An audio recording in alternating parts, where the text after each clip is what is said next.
জানি না খুব হিংসা হয় আমার। কেন? এই যে তোমার মত তোমার কাছে আছে, কিন্তু আমার মত তো আমার কাছেই নেই। আসবে, তোর বর ঠিক তোর কাছে আসবে, দেখিস। আর আসবে, ও তো আমাকে ভালোই বাসে, ও তো অন্য কাউকে ভালোবাসে। আমার না, আমার হিংসার মনটা পুরো জ্বলে পুরো কাক হয়ে যাচ্ছে। বুঝতে পারছি। চল। কোথায় যাবো? ঘুমাবি না? কোথায় ঘুমাবো? আমার আর তোর বাবার কাছে ঘুমাবো। না না না, পাগল নাকি? না বাবা, আমি তোমাদের মাঝখানে ঘুমাবো না। কি বর বউ প্রেম করলে তখন অসুবিধা হয়ে যাবে, আমি যাবো না। কি মাঝে মাঝে কথা বলছে? কি অসভ্যের মতো কথা? আমাদের বয়স হয়ে গেছে না? চল বলছি। না, বয়স হয়ে গেছে, প্রেমটা তো একটু কমেনি, বয়স হয়ে গেছে। ভারী হিংসুটে মেয়ে তো তুই। হ্যাঁ, ভালো হয়েছে হিংসুটে। আমি যাও তো, ভালো লাগে না। খুব বাজে ছেলে। কে? তোমার ছেলে খুব বাজে ছেলে। হ্যাঁ, বুঝতে পারছি, আমার ছেলে সত্যি খুব বাজে ছেলে, খুব বাজে ছেলে। এখন এরকম রাগারাগি করে লাভ আছে? চল শুতে। না না না, শুতে যাও না, আমি যাবো না। কি পুরোপুরি মাঝে না, আমি যাবো না। আমি দিবার হতে চাই না, আমার ভালো লাগছে না। তাই তো সারা রাত কি করা হবে? এখানে চোখের জল ফেলা হবে, মানিনীর মতন বিরোহিনীর মতন গান গাওয়া হবে? হ্যাঁ, দরকার হলে তাই গাইবো। তোমার যদি অসুবিধা থাকে তুমি যাও, কি দরজা বন্ধ করে ঘুমাও, আর নাহলে কানে তুলে গুজে ঘুমাও, আমি যাবো না। তো বারবার একই কথা বলে বলছে চল আমার সাথে। না, যাবো না বলছি তো, ভালো লাগে না। আমার কত বয়স হয়েছে বলো তো? এই তো সবার সময় বিয়ে করলাম, এখন যদি বর পাশে না থাকে কার ভালো লাগে? তুমি বলো, তোমার বর যদি তোমার পাশে না থাকতো তোমার কি ভালো লাগতো? না, তাহলে খুব খারাপ লাগতো। আমারও খুব খারাপ লাগছে। আমারও বর আমার পাশে নেই। তুমি একটা মেয়ে হয়ে একটা মেয়ের মনের কষ্ট বুঝতেই পারছো না, আমার ভালো লাগছে না। পারছি তো, পারছি তো, বলছি তো তোর পর একদিন ঠিক তোর কাছে আসবে। তাই বলে সারা রাত কষ্ট করে ভেবে রাত জেগে তুই এখানে এরকম না ঘুমিয়ে থাকবি, আমরা ঘুমোতে পারবো? চল। আরে আবার শাড়ি, চল চল চল। আমি বলেছিলাম আমি পুরোপুরি মাঝখানে ঘুমাবো না। এই এই এই এই এই কাকে বুড়ো বলছিস? হ্যাঁ, কাকে বুড়ো বলছিস? আমি আমার ছেলের থেকেও বেশি রোমান্টিক, বুঝলি? আরে এরকম একটা সুন্দরী বউ ফেলে রেখে ঘুরে ঘুরে বেড়াচ্ছে। চল কি? চল একসঙ্গে ঘুমবো। না, আমি যাবো না। আরে চল চল মা, লক্ষ্মী মা আমার, চল। বাপ বেটি আর মা মিলে একসঙ্গে ঘুমিয়ে পড়বো। আর যদি ও ফিরে আসে? আসবে না। আমি যতদূর জানি আজকে আরো আসবে না।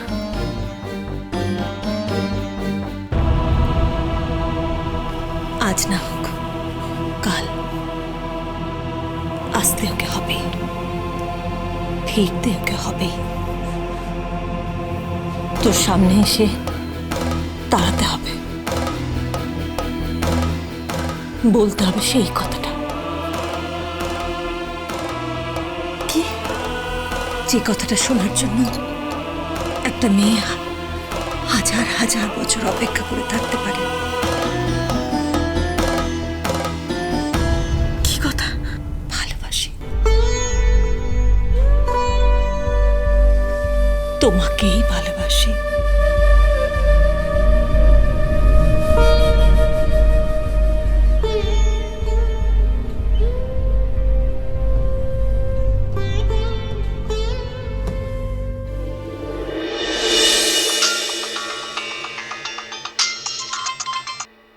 হ্যালো, লারা বলছি। হ্যাঁ বলো। হ্যাঁ বলছি, ওই ভজ বা সৌনক শনি বলো, উনি এখন সুস্থ আছেন। ওনাকে ঠিক সময় ব্লাড দেওয়া হয়েছে। আচ্ছা ঠিক আছে। আর বলছি একটু নজর রেখো যাতে ওর কোনো ত্রুটি না হয়। না, কোনো ত্রুটি থাকবে না। একটা কথা বলবো? কি বলো? বলছি ভজ ওরফে সৌনক সেনকে কে রক্ত দিয়েছে জানো? কে দিল? ডক্টর সৌহার্দ্য সেন। কি বলছো কি? গোবিন্দ রক্ত দিয়েছে ভজকে? হ্যাঁ, ওদের দুজনেরই সেম ব্লাড গ্রুপ। আমিও জানো, আমি ওই ব্যাপারটা দেখে সত্যি অবাক হয়ে গেছি। ভজ আর গোবিন্দর এক ব্লাড গ্রুপ? কে?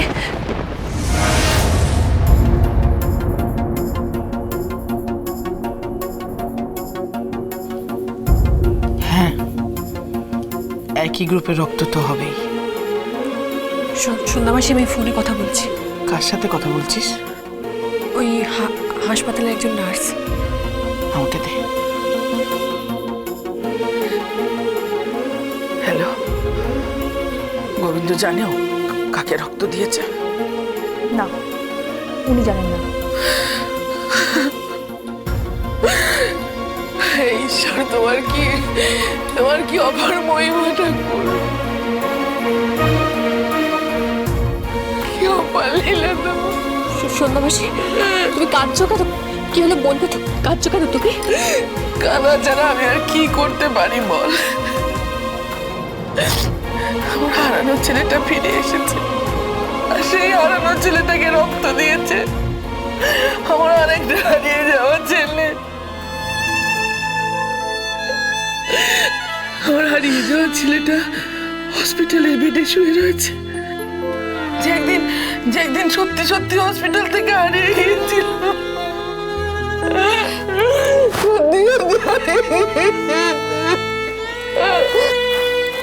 কাঁদবে না, একদম কাঁদবে না, একদম কাঁদবে না।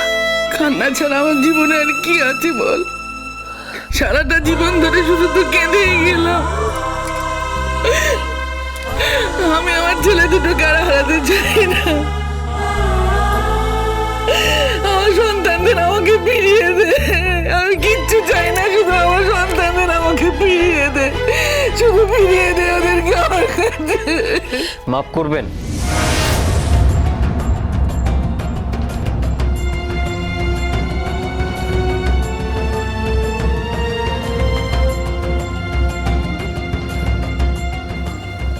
আপনার সন্তানকে ফেরানো সম্ভব নয়। কেন? কারণ আপনার সন্তানকে যারা মানুষ করেছে তারা খুব প্রভাবশালী ব্যক্তি। তাদের কাছে ফিরিয়ে দিতে হবে তাদের সন্তানকে। কি বলছো কি তুমি? আগে হ্যাঁ, ভজকে মানে সৌনক সেনকে, তাদের ছেলে তাদেরকেই ফিরিয়ে দিতে হবে। কিন্তু আমি তোর মা। কিন্তু আমি আমার ছেলেকে ছাড়বো না, কিছুতেই ছাড়বো না। ছাড়তে তো আপনাকে হবেই। কিন্তু আমি তোর মা। তাহলে আপনাকে কোর্টে যেতে হবে। যাব, পৃথিবীর যে কোনো আদালতে যেতে আমি রাজি আছি, আমি যাব। আপনি জিততে পারবেন না,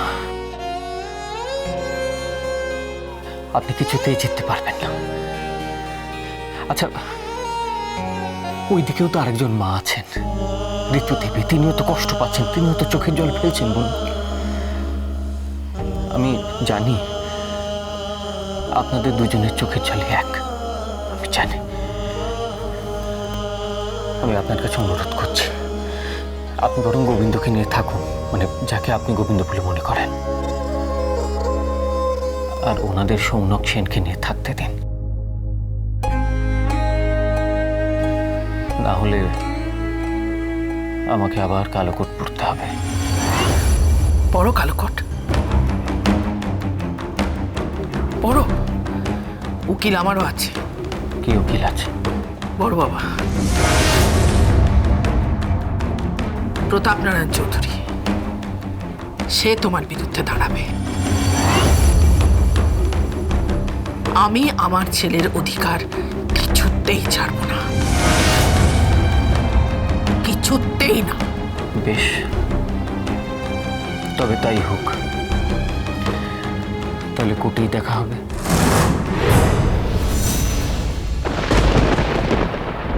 এই বাড়িতে যে গোবিন্দ সেজে আছে সে আসল গোবিন্দ নয়।